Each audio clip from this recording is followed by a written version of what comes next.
Today, I want to talk a little bit about data science from a behavioral perspective and some initiatives that we're doing at Assurance. Start by talking a little about the company just to give some context of the problem and why it matters, and then tell some stories a little about it and talk about what we're doing. So Assurance, what do? We're an insurtech company. We've built a marketplace for consumer insurance. So marketplaces have been around for a long time. There's nothing exciting or innovative about that. I think if you've been in the consumer insurance space, though, one of the things you understand is a lot of insurance is still sold over the phone. And interestingly, we're no exception to that. And the reason for this is that most consumers are not familiar with insurance as a product. It's not something they buy on a regular basis. And particularly in life and health insurance, very few people really understand these products. And they're hard to explain online. There's no product reviews. And so the reality is, even in today's digital age, a licensed agent still has a key role to play in guiding and educating a consumer on their path to purchase. And so I think what's different about our marketplace is it's a standard marketplace. Lots of insurance companies offer their products on it, but instead of you just go online and buy, which you can do, the majority of our sales come from either a customer calling us or us calling a customer and connecting them with an insurance agent to help them meet their insurance needs. One of the other, I don't necessarily want to call it an innovation because I think we just sort of borrowed the idea, but for insurance companies, setting up large call centers of hundreds, maybe thousands of licensed agents is an entire business problem unto itself. And so we've sidestepped that from the beginning, and all of our licensed agents are on-demand independent contractors, just like an Uber or Lyft driver, right? We weren't the first to have the idea, but it allows us to scale our agent base very rapidly. They can work from home, they enjoy the flexibility, and when basically they help a consumer meet their insurance needs, they can earn a commission. So, we were really founded the end of 2016. You can see sort of some revenue numbers here, along with some employee headcount as we've grown. In the early years, sort of from year one to year two, it was exciting. We had 11-fold growth. Then we had 3-fold. This year we're not even going to double. And a 200 million growth in revenue is exciting, and we've been profitable throughout. But frankly, the main reason that we haven't been able to grow, we were hoping to hit 600-700 million this year, was challenges around the agents. And that's what I'm going to talk a little bit about. From our growth, we were actually acquired last year by Prudential. So Prudential, for those not familiar, it's a large financial company in the US. It's actually the largest acquisition in the insurtech space to date. One thing that's been nice, though, is they've pretty much left us independent. So although we're part of this sort of large financial behemoth, as they say themselves, we are a 150-year-old financial services company with everything that means, both good and bad. They've allowed us to continue to operate as a pretty nimble startup. Scale of our sort of platform today, we have about 6,000 plus agents spread across the US that operate on our platform, over 100,000 conversations with customers per day, with several thousand policy sales. And the vast majority are via agents, a small proportion are digital. And one of the real challenges here, you can sort of see as our revenue's grown, so has our headcount. A large part of the headcount is supporting these agents. Although they're on-demand independent contractors, we have large teams of sales support people that, anything from IT support to sales coaching, compliance, sometimes just sort of pepping them up. Selling over a phone telephonically is not the most uplifting of jobs at all times. And so really what this is about is as we continue to grow and we hit barriers with having hundreds, thousands, tens of thousands of agents, how can we help them be their best without having to increase our headcount to thousands of folks just to support them, right? So to get a better understanding, I want to sort of talk through some of our agents here to explain a little bit about the problem. So what we're looking at here is Jimmy. Jimmy is, by almost any measure, our best life insurance agent on our platform.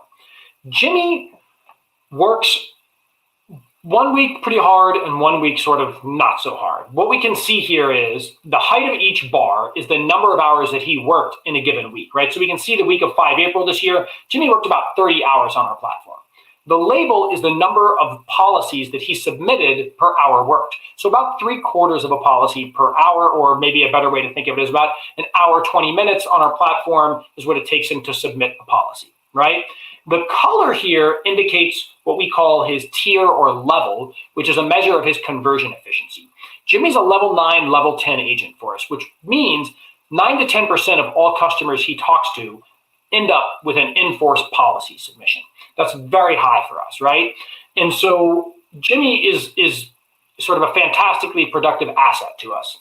This Excel chart up here is looking, he joined us in Q2 of last year, and we've calculated out for every call he took for every quarter he's been with us, what was the profitability? And so in that, we obviously have to spend money on marketing to drive interested shoppers into our platform. We have to pay Jimmy, we have to pay our overhead, right? But across the course of his time on our platform, sort of about 20 months or so, Jimmy's generated almost $750,000 worth of policy value for us. And almost a third of that is pure profit to us as a company. So almost any way you were to calculate it, and I'm a data scientist, not a finance or accountant, but he's probably a multi-million-dollar asset in terms of net present value to us as a company, right? And so, as I was sort of looking at this and thinking about it, I started contrasting with other agents. Mary Price joined us in June, became a very productive agent, has since fallen off, right? And we can contrast that with, if I get my slides going again here, Matt Schaefer, who joined us a little bit before Mary Price and rapidly became a level 9 agent, but has since disappeared from our platform in September. And so it just begs a lot of questions here, right? Why is Matt gone? That's a potential multi-million-dollar asset to us as a company that's gone. Why did Mary Price get worse after her first few weeks? And why can't Mary Johnson get any better, right? And what makes Jimmy so good? And why can't we replicate that, right? And I think the thesis amongst our sales support right now is there's a few Jimmys and a few Matts out there, and we just have to crunch through a lot of insurance agents and mine the gold and then keep them on our platform. But clearly that's not working because Matt's gone. And I also just don't really believe that hypothesis. And I'll talk a little more about that. So I think fundamentally, if we think about the life cycle of an insurance agent on our platform, we bring new agents in. Some end up in the bottom, some in the middle, some in the top. We have the ability on the bottom left here to do what we call non-renew. These agents are on-demand independent contractors. We have the ability to tell them, I'm sorry, you're not performing at the level we want. This isn't the experience for you. But a lot of them, that's a small proportion, maybe 1%, 2% of our agents per month. We get a lot of lapses, and then we also have some compliance issues. And we have a lot of movement between these three boxes in the middle. And the brutal truth is, as a company, we really don't know why. I'm sure if I went and asked the sales support people for Matt Schaefer why he's gone, they could tell me. But the problem is, as a company, we don't know that. That knowledge is really sort of secreted down in the individual support folks, and we're not taking that and investing it back into technology to take us to that next level. So, apologies to Dave, who's going to be talking later, coming from Minerva, but the name of this project here at Assurance is Project Minerva, because Minerva, among other things, was the Roman goddess of commerce and wisdom, which seemed fitting for what we're trying to do here. Agents are the core. They've been a huge barrier this year in terms of our growth. They're a primary touch point with every consumer, and we need to make some serious investments in understanding, quantifying, and improving their behavior. First off, what makes Jimmy so darn good? I don't believe it's not repeatable or coachable or teachable. I do believe there are some agents that are not coachable, but that's a separate question. We as a company need to figure out what makes an agent great and make more Jimmys, right? We need to figure out why Mary is so engaged in our platform and maybe how we can get Jimmy to do that as well, right? Once we figure out what makes an agent great, we need to drive back into the recruiting and onboarding, and we need to help the agents be the best they can every day. And I think this is another piece. If we think of Jimmy as a multi-million-dollar asset, if we were a manufacturing company with a multi-million-dollar capital asset sitting in our factory, we wouldn't let people go around and just bang on it with hammers, right? Like, we obsess over that. We have preventative maintenance schedules. We check the performance of it day in and day out. But our sales support staff, they're good, they do their job well, but they're out there and we're not monitoring what they're doing and helping them improve, right? And so I'll talk a little bit more about this as well. But fundamentally, what we're trying to do here is take data science with behavioral science, meld it together to figure out how to make every agent be the best they can to help deliver on our mission of helping every consumer meet their insurance needs. Okay, the challenges, I think, like all great data science problems, start with data engineering. Currently, our agents have interactions with our sales force and our consumers, our sales support team and consumers through 6 different platforms. And we currently only have 2 of those streaming data into the data lake. So step number 1 is going to be getting a lot of that data in to be able to quantify every interaction that we have. And just to be crystal clear, Mary Johnson has several sales folks reach out to her every week and help her with problems, coach her to get better. We need to record every single one of those to figure out what's working and what's not just for Mary, but for everybody, right? We offer bonuses to agents, right? They're on-demand independent contractors. The same way Uber has surge pricing, we have a similar concept. I have too many consumers, I don't have enough agents. If you work between 3 and 5 p.m. this afternoon, I'll offer you $100 cash, something like that. I don't think they're driving a lot of value because Mary's already on the platform. And Jimmy is either on an off week or an on week. And if he's on an on week, he's going to be there. And if he's on an off week, he enjoys the flexibility of our on-demand platform. He's taking time off, right? But it's sort of embarrassing. We've been around for almost 4 years now. We've been paying these bonuses. We haven't collected that data or done any analysis on whether it drives any behavior. And it's almost 10% net of what we pay to our agents. So there's a series of questions here that we're really trying to answer, right? How effective are these bonuses? How do we improve training, churn, compliance, sales issues? You know, fundamentally, how do we make every agent be a Jimmy, right? That's sort of my guiding star on this one. So how do we take those amorphous questions and these problems and do something? So, you know, here are a few products that we have spec'd that we are building. We're in the process now, and I'm hoping to have MVPs for all of these done by end of Q1 or beginning of Q2. Agent DNA, fundamentally, it's about taking all that data that we have and building a series of intelligent metrics, right? And I think oftentimes when people think about data science, they think, oh, machine learning models, but I'm very passionate about data science is about using data to find actionable insights to improve the business. At least that's how we define it at Assurance, right? Defining the right metrics to measure an agent. Are they coachable? How engaged are they? How efficient are they at converting people? How compliant are they? There's multiple ways we need to measure them, right? And those metrics aren't entirely obvious. All I really did there was pose a series of questions. The numbers that we need to measure those is another whole ball of wax. And frankly, it's a small R&D problem that we're currently driving on pretty hard. Once we have that, we also want to be able to predict the likelihood that you disappear. We should have known that Matt Schaefer was gone. That was literally a multi-million-dollar question to us as a business, and we missed the boat on it, right? So let's build models once we understand the metrics to predict the likelihood of lapse, right?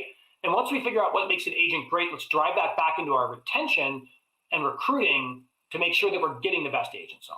And I actually have a bet with a couple of other people in the company here. I actually think the key indicator on what makes an agent great is very simple. It's their susceptibility and willingness to listen to coaching. It's not whether they're capable of learning. It's whether they want to learn. I think once we have a clear set of metrics and tactics for agents to sell well, the real question will come down to the right personality type, not your sales skill. But we'll see if I'm right on that one. Coach IQ is about real-time measuring of an agent's performance and whether it's deviating from normal from them and whether we need to reach out and have some sort of intervention from our sales team. For example, Mary normally is going to work a full day of 6-7 hours every day, but we have seen times perhaps when she has a lot of really bad phone calls. And if we can detect that in real time, it's not hard. Mary just had 20 calls without a single sale, and none of those calls lasted more than 30 seconds. And what that means is every agent we got, every consumer we connected to her was probably unhappy to talk to her. And that's a bad experience, right? If anyone's ever been involved in telephonic sales, it's not easy and it can absolutely be grinding. I think we've all been on it on the consumer side, but on the agent side, it can be a little tough. Maybe all we need to do is reach out and pep Mary up a little bit. But the other question is, we have certain sales support staff that are really good at teaching someone how to sell. And we have others that spend a lot of time with their agents and none of them ever get any better. But knowing a couple of their personalities, I think what they're actually good at is being a cheerleader. They have no idea how to teach anybody to sell, but they're really good at picking people up and putting a smile on their face and helping them get back in there. But we should quantify that. And so Coach IQ on the stated mission is about determining real-time interventions for agents, but the other pieces, we're going to measure every one of our sales staff when they do those interventions and figure out what they're good at, what they're not good at, and help them get better so they can help our agents. And workforce optimizations, very fundamentally, is we offer all these bonuses. We have knowledge of what our marketing volume and our consumer volumes are going to be. Let's use that to be a little bit more intelligent about this. So I started by talking about behavioral data science. I've described a series of behavioral problems. I've now described a few products. I think the big piece, though, that I'll just talk about briefly here is how I like to solve these things. And it's something we've done from the beginning here at Assurance, which is not rocket science, cross-functional teams. I mean, I think it's pretty standard. If you look at Henrik Nyberg's Spotify engineering culture, he talks about this: small teams of people empowered, capable of operating autonomously. And I believe to do great data science, you need to take data scientists, you need to pair them with engineers, product, and in this case, we're actually going to be starting a behavioral science department with, psychologists who are focused on using insights from psychology to optimize and improve human behavior in this case. And when we put all those people together with a clear mission and a clear set of metrics to drive on, I think it's going to be pretty exciting. So, I sort of have some rough headcounts here. I suspect we'll probably need more people to build out all of Project Minerva next year, but this is the headcount that I have approved for our hiring plan. So we're going pretty aggressively, filling these roles across Canada and the US both. And hopefully I'll be coming back to next year's session telling you about how successful Project Minerva was and how we've been able to increase our agent headcount 2 or 3-fold while only increasing our sales support staff maybe 20% and increasing the efficiency and quality of our agents. I was actually speaking to a chap from Avia, about potentially presenting at this event. He was a guy from the UK, and we were talking about the way I traditionally have bought insurance. In my old home in Australia, my new home is here in Canada, in Toronto. We can go on these insurance aggregator websites and basically buy insurance online. Why can't we do that here in Canada? So I'm sorry, I can't answer that because we don't actually sell in Canada. We currently only sell in the US. We have a large tech office here in Toronto because there's lots of smart data science, engineering, and product folks. But one thing with insurance is the regulatory environments are very different between different countries. I will say that. I see. One thing I will say is when most people think about insurance, they think about P&C, aka home and auto. Those products, broadly speaking, and this is true in the US and to a lesser extent in Canada, they're very commoditized. And really the companies compete almost exclusively on brand, right? And customer experience. And so those also have strong regulatory requirements. And the reality is most of us buy the provincial minimums, which are calibrated to make sure that if we get in a bad car accident, we're going to be okay. Most of our revenue doesn't come from the P&C space. It comes from life and health. These are very different in that there's a lot more complexity to them. And so explaining an accelerated death benefit rider, a child rider, the importance of an AD&D add-on for life insurance, the difference between whole life and term, much less final expense, it's really hard to do online. We would also like to do that, and we have a whole other set of the data science department focused on the shopper experience and our recommendation engine and digital sales and customization. But the other thing too is that a lot of our demographics skew a bit older in life insurance, obviously, and that cohort does not like the online experience as much as they like the agent. So yeah, fair enough. Anyways. Yeah, no, that's interesting. I suppose, yeah, it's interesting, curious. I mean, hopefully that Assurance can make their way into the Canadian market at some time soon. It sounds like you guys have some really interesting products. Let's jump to some of our questions. So we have a question from Suzanne. Suzanne has asked, do you look at the profitability of the policies by agents? Yes, we do. So we consider one of the things, I mentioned in the level calculation that we do is the in-force rate. So for the products that we sell in the US, our average in-force rate is about 55 to 60%. So that's about 60% of all the policies we sell end up in force or placed. We are very mass market in the US. And so just the products we sell, you don't have as nice of in-force rates as some insurance companies would like. But when we're talking about Jimmy being a level 10 agent, he has an in-force rate of about 55%, which is good. It's not the best. It's not the worst. But Jimmy actually sells a policy on almost 1 out of 5 calls, but only about half of those end up in force, which is why he ends up at like a level 10. But yes, it is a big deal. In the early days of our company, we did not look at it that by agent, and we resulted in a whole bunch of submissions that you had agents that were being overly pushy, getting someone to agree to a policy sale on that phone call, but then they didn't really want it and they wouldn't pay, and so it would lapse. And like that's bad for the consumer and that's bad for us as a company. So yeah, we do. Yeah. Jimmy sounds like a pretty hardcore closer, He is, right? banging in all the deals. Yeah. I think on conversion alone, I was talking about conversion, but we do take into account the enforced component. One of the things here, though, is that we are a marketplace. We don't own the underwriting, right? So we have a series of risk classes that we get from the company that we're selling the product for. We place people into those risk classes, right? And then the insurance company sort of takes it from there. So we do care about underwriting, but conversion is really important to us because, frankly, it's really important in the economics, but it's also a strong measure of did we have the right product for that consumer or not? We don't always, right? We need to continue to expand our marketplace to continue to meet that. But it's interesting because we don't own the underwriting. So I think we think about it a little bit differently than most insurance companies. We're simply thinking about it from, I have insured consumers. How do I help them get the policy coverage they need? Cool. Yeah. We'll jump on to Yang's question. Yang has asked, some complex human decisions making behaviors can be potentially difficult to models and predict. I was wondering what kind of ballpark accuracy or other metrics are considered useful from an insurance business perspective. Could you give some specific successful prediction examples? So it's interesting. I talked a lot here about the agent side and trying to figure out what makes Jimmy and how we can replicate Jimmy's performance. But most of the work that we've done to date has been more on the shopper conversion side. And so we think deeply about Adam has come to us. Here's what we know about Adam. What's the right insurance product for Adam? Does he want to buy online? Some people do. If so, let's give him that experience. If not, let's either reach out to him or have him reach out to us and engage him on the phone. Who's the right agent to talk to Adam, right? And that's really important because every agent has different appointments and licensures. If we know what the right product is for Adam, we darn well better make sure that we connect him to an agent that can sell him that product, right? Seems obvious, but the challenge is when you have agents that log on and log off whenever they want, and you have 100,000 interested customers coming in a day, you're not always guaranteed to get a match there. So in the first few years of the company, almost everything that we did was really around determining the optimal experience for a shopper and doing our best to give that to them, recognizing that with this on-demand marketplace, we don't have full control over it, right? We don't fully control the agents. Mm-hmm.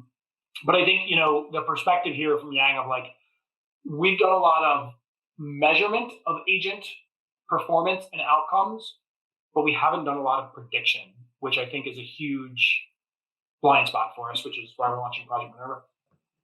Solomon has mentioned that much of sales involves soft skills and personal interaction, which aren't so easily measured. Are you looking at sentiment analysis of recorded conversations or user reviews to assess agents' abilities that way, or just hard numbers? So, yes. So sentiment analysis is something that we've looked at a little bit. We need to dig into more. But the challenge there is going to be, it's almost impossible to sell somebody an insurance policy without getting some positive sentiment. For context, it takes anywhere from 30 to 50 minutes to sell an insurance policy over the phone. If you're going to talk to me for that long and you're going to buy an insurance policy from me, it's very unlikely that there's going to be a lot of negative sentiment in there, right? Mm-hmm. And so there's a little bit of a bias here on the outcomes versus rude, angry people, are going to hang up very quickly. So it's something where it seems like, oh, that's going to be a big win, but it hasn't really for us yet. I agree that there's a lot of soft skills, but one of the reasons we're starting a behavioral science department is one of our partners that we work with has a behavioral science department, and we were working with them, and they were sharing this story where with their agents, they had sat down and they had analyzed about 40 hours worth of sales calls. And within that, they were able to then diagram out about 100 different micro conversations that occurred across different sales, right? And so exactly how I respond, for example, a consumer is well, sounds interesting, but I can't afford it. How does the agent handle that? Well, every agent needs to do it in an authentic way for them, but fundamentally, that's overcoming an objection in a sale, right? How you do that is something that we can measure and quantify your ability to do so. And so I think really here, it's about identifying all of those blocks that occur in a conversation that is a sale, and then using an LP, among other techniques, to quantify your success at different parts of that, and then put together automated training. Of course, we also have our sales support staff to help them learn those skills without having to hire another 1,000 people, right? But it is not a simple question. Like I say, hopefully y'all can hold me accountable in a year and see whether we've solved it.